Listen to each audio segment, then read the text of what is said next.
First and foremost, I want to give all of the praises and the glory to the Most High and His Son, Yahweh Bashmiel Shabbat Shemar Rakak Wadash, and double honor to the apostles of the great millstone, and including the elder bishops on down that have taught us this truth through the spirit and power of Yahweh Bashmiel Shabbat Rakak Wadash.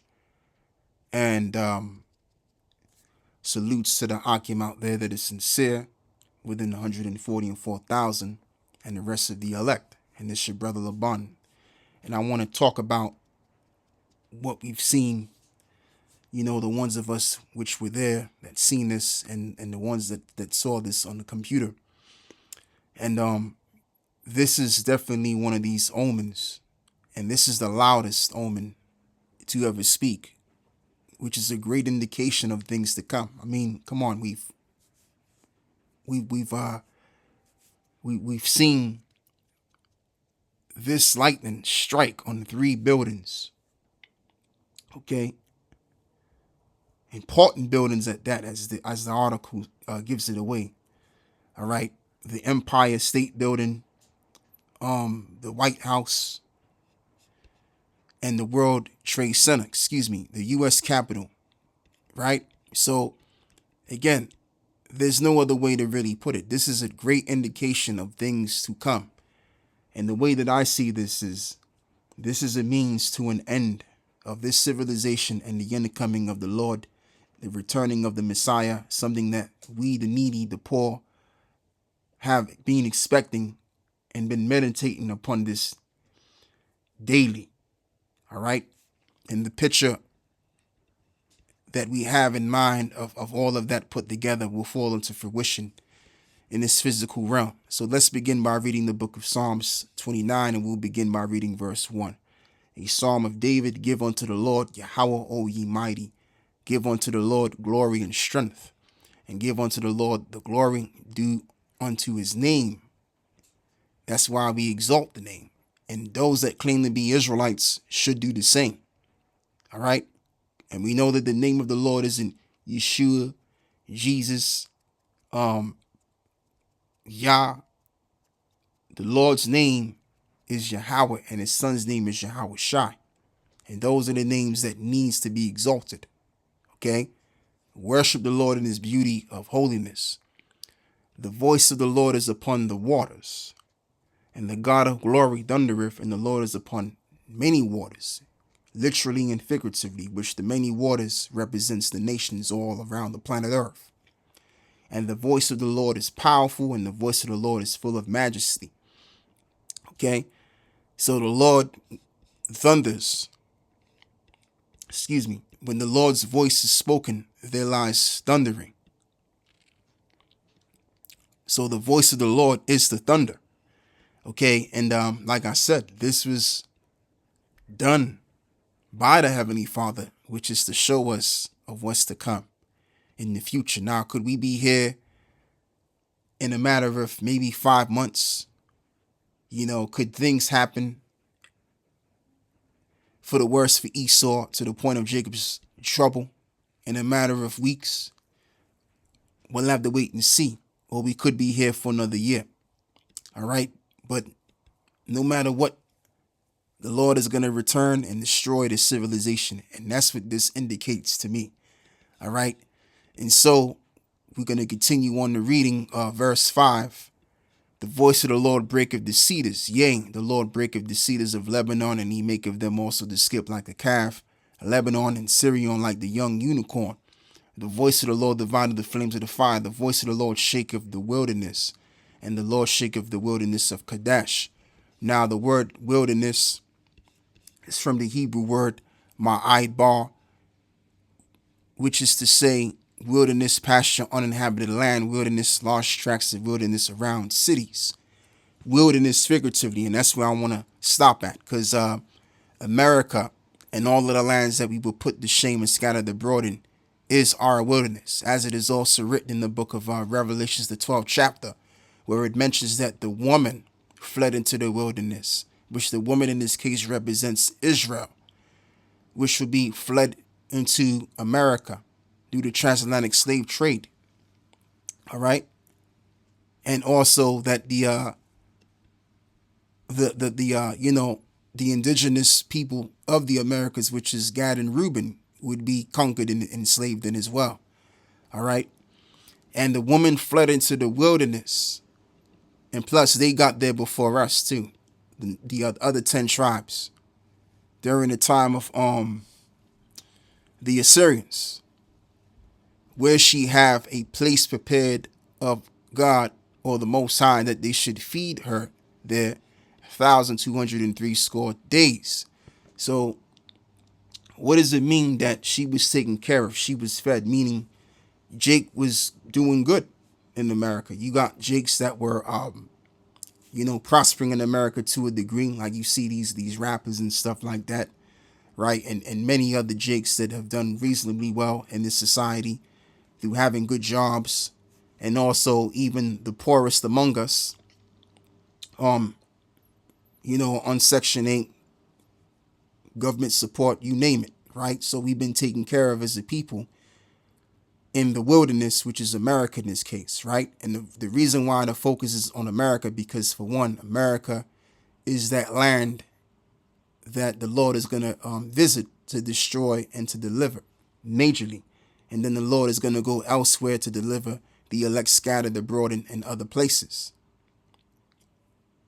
And there was war in heaven. Michael and his angels fought against the dragon, and the dragon fought and his angels, which is in relation to Daniel's 12 as well, where it mentions that the time which will come since there was a nation,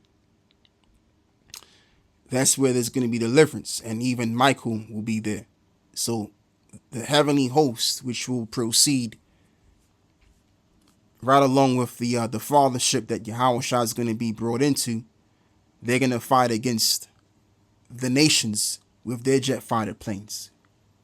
All right. And the nations that they're going to fight up against are these Edomites, which represents the dragon, aka that old serpent, which the dragon just represents this beast that we are now in the revamped version of Rome. Okay. Which they're going to lose miserably, and specifically as it's stated in 2nd Esdras, the 13th chapter as well. As verse 8 says, and prevailed not, neither was their place found any more in heaven. So they didn't have a place because it was wholly destroyed. So in this realm, they're not going to have nothing. They're not going to have an empire. They're going to be brought down to the point where they're going to be, as I've said, nothing. And they're going to be our slaves. Okay? And the great dragon was cast out. Again, this Roman system was destroyed. And that old serpent called the devil and Satan. So why is this said, that old serpent called the devil? Because Esau comes in the spirit of the serpent in the garden.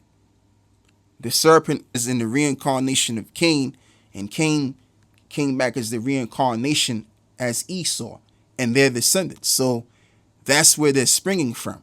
They're springing from that evil and wicked seed which begun eastward in Eden, deceiving and beguiling Eve.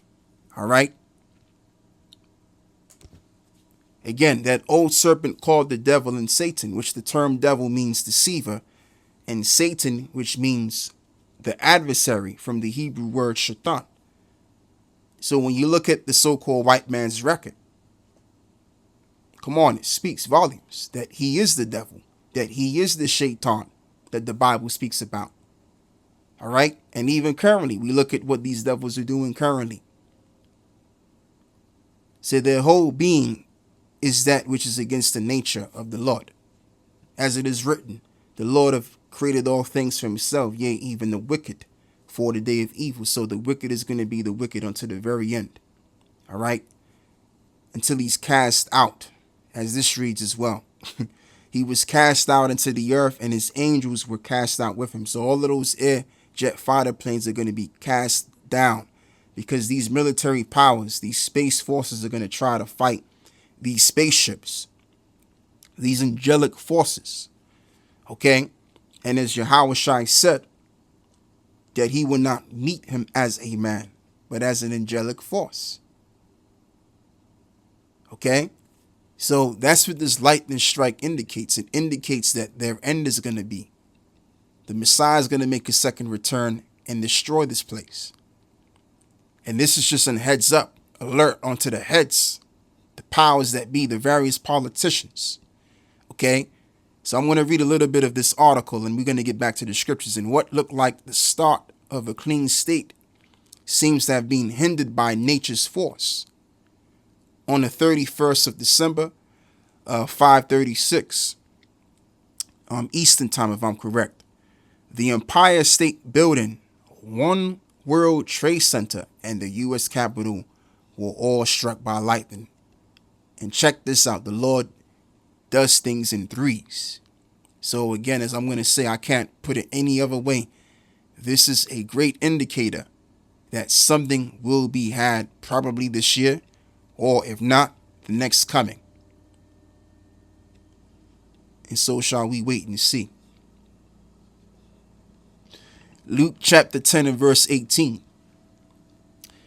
And he said unto them, and this is what Yahushua told the 70, I beheld Satan as lightning fall from heaven. Behold, I give unto you power to tread on serpents and scorpions, and over all the power of the enemy, and nothing shall by any means hurt you. And that's figurative, because when we're delivered, we're going to see below our foot on the chariot the destruction of the wicked.